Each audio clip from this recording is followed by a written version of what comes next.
This is a car-to-car crash that is not required in any safety rating or regulation. We have 3 EX90 cars in this test, the first ever public test with 3 electric cars in a single sequence.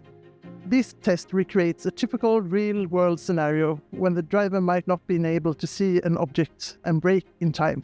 The first car runs at 50 kilometers an hour towards the second car, but managed to brake to full stop just in time, avoiding a collision entirely.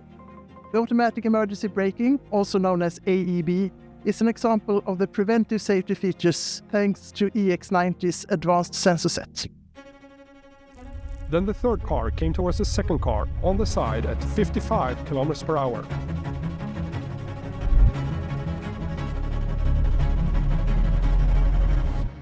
Hitting it in the middle, directly towards where the occupants are sitting.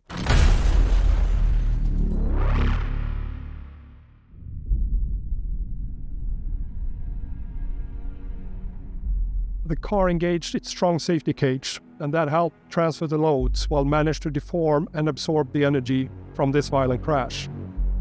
These structures follow the same principles like in the world-first technology we introduced in 1991, called the SIPS, Side Impact Protection System.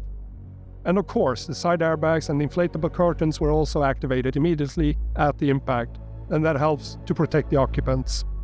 In the side-impacted EX90, we had 3 crash test dummies, and in the EX90 exposed to a frontal crash, we also had 3 dummies.